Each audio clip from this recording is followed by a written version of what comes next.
Episode 159. Wang Jiaxi was well aware that a 9-on-1 fight was hardly a glorious victory. But at this moment, he could no longer afford to care about such things.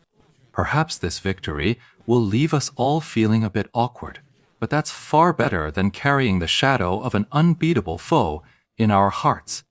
For the team battle, as you wish. Wang Jiaxi still hoped to dispel the awkwardness in his teammates' hearts as much as possible, even if it made him seem shameless. That's not what I meant. Yet Yeshu remained calm, a steady smile on his face. My point is, if you bring your whole team up now and get wiped, the psychological blow will be even greater. Is that really wise? Damn. The Tiny Herb players' fighting spirit suddenly flared back to life at those words. They had been feeling complacent before. A 9-on-1 fight couldn't even spark a flicker of fighting spirit. But Ye Qiu's words, which sounded so arrogant to them, once again ignited their fighting spirit. Thanks. That was perfectly timed. Wang Jiaxi laughed. The awkwardness of 9 players ganging up on one seemed to vanish with Ye Qiu's words. Let's give it a shot. As Ye Qiu spoke, he suddenly made his move. Lord Grimm spun around and began to flee. Where do you think you're going? Wang Jiaxi realized that things were progressing a bit better than he had anticipated. Lord Grimm's retreat chipped away at that previously invincible image of his. Facing a 9-on-1 situation, running away didn't seem like a shameful thing at all. Wang Jiaxi's blazing flame broom rider mounted his broom and whooshed after Lord Grimm. He aimed to use his speed advantage to cut off Lord Grimm, but Zhen Moxiao vanished in a flash, leaving only an afterimage behind as his true form disappeared without a trace. The other players, though not directly involved, saw it clearly. Lord Grimm's true form had now flashed into the air and launched an attack at the low, flying blazing embers who was riding his broom. He knew Wang Jiaxi's experience was far too great to fall for such a simple trick. His character flipped, leaping off the broomstick just in time to evade the strike. Then, with a flick of the broom, he unleashed the witch's powerful aerial attack, was already sweeping toward Lord Grimm. A gunshot rang out.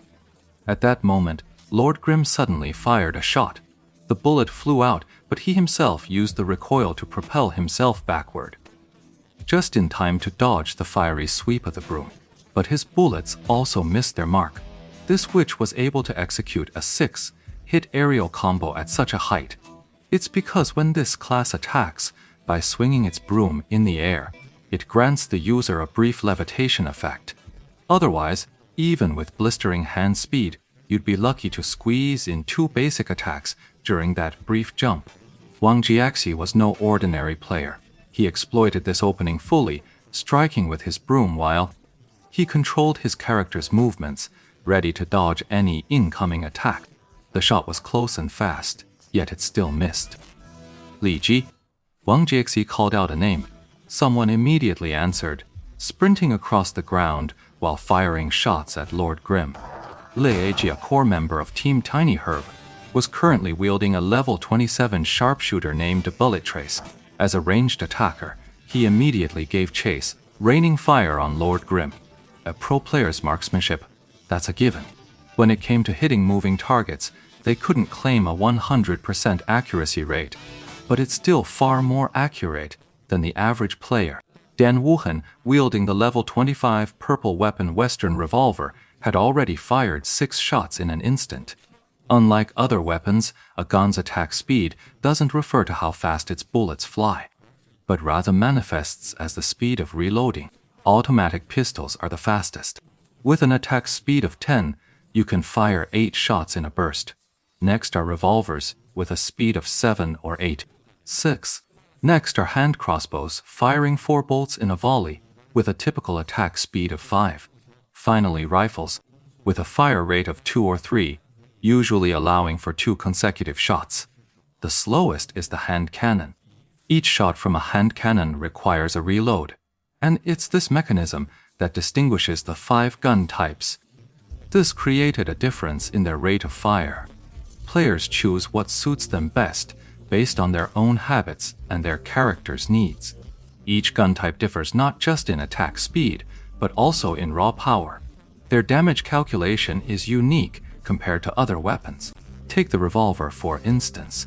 The weapon's listed attack stat is the total damage for all 6 bullets. So the damage per bullet is essentially 1/6 of the total attack power. The same logic applies to other guns.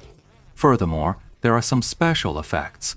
For example, the area of effect damage from hand cannons or the piercing damage from rifles. These are inherent to their basic attacks. Bullet Without Trace fired 6 shots in rapid succession. Dancing Rain was airborne, making it harder to dodge while moving. He immediately raised his umbrella, snapping it open. The 6 bullets struck the canopy in a shower of sparks. Instead, the force acted as a propellant, launching Lord Grim out even faster. Everyone felt like they were about to cough up blood. This weapon's ability to change forms is just too outrageous. He could even form a shield! Lord Grim landed and ran without a backward glance, taking on 9 opponents head-on. That was absolutely impossible.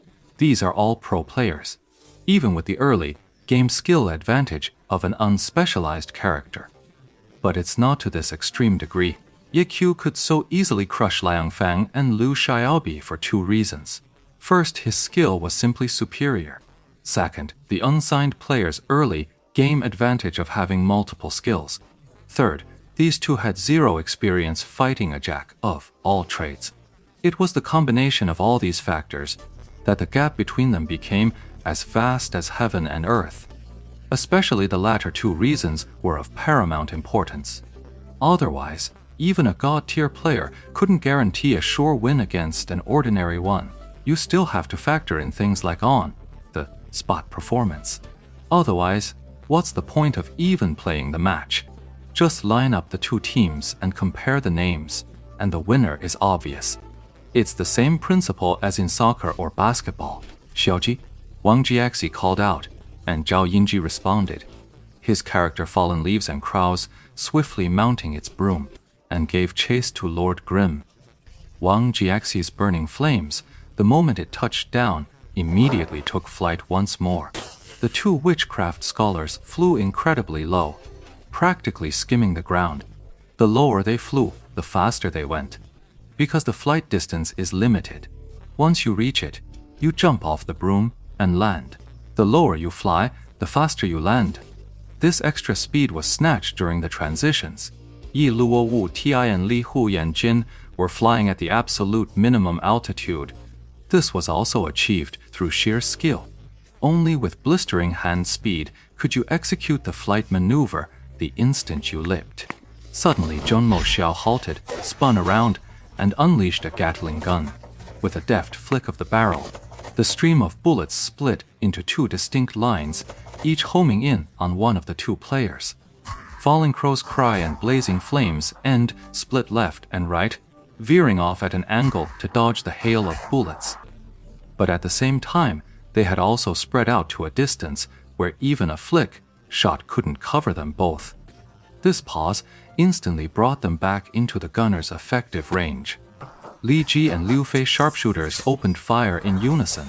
Bullets flew in a sudden flurry, turning the PK into a temporary gunfight.